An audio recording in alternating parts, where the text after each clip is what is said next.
प्रजासत्ताक दिन साजरा झाला आहे, त्यामध्ये रामराज्याची सुरुवात झाली असं पालकमंत्री म्हणाले भाषणात. आता प्रजासत्ताक दिन आहे, त्याच्या शुभेच्छा सगळ्यांना दिल्या पाहिजे.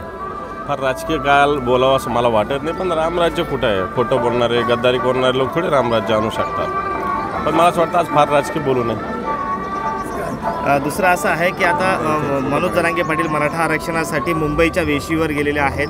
अनेक घडामोडी घडते. सरकारचा शिष्टमंडळ देखील त्यांना भेटीला गेलेला आहे. आज सरकारला खूप वेळ मनोज जरांगे पाटलांनी दिलेला आहे. सरकारचे प्रतिनिधींनी दोनदा त्यांच्या मनाप्रमाणे वेळ घेतलेला आणि तेवढा मनोज जरांगे पाटलांनी दिलेला आहे. सरकारने तोडगा काढावा.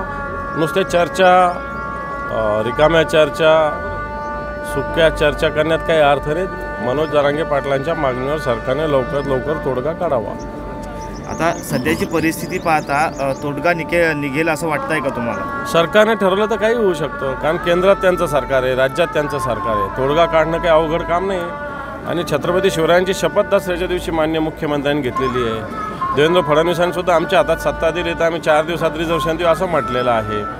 तर मला असं वाटतं त्यांनी त्यांच्या शब्दावर ठाम राहावं. परंतु ते शब्दावर ठाम का राहत नाहीत? काय अशी अडचण असू शकते किंवा काय हे फक्त राजकारण आहे? नाही, मग ते कुठं बोलत असावेत असं मला वाटतं. लोकांना फसवत असावेत असं मला वाटतं. मनोज जरांगे पाटील म्हणतात की आता तरी दोन्ही उपमुख्यमंत्र्यांनी आणि मुख्यमंत्र्यांनी आता तरी यावं, आता त्यांना वेळच असेल. मला असं वाटतं या तिघांची 3 बाजूला तोंड आहेत. एकनाथ शिंदे साहेब मुख्यमंत्री यांची भूमिका वेगळी, उपमुख्यमंत्री देवेंद्रजींची भूमिका वेगळी आणि दुसरे उपमुख्यमंत्री अजितदादांची भूमिका वेगळी.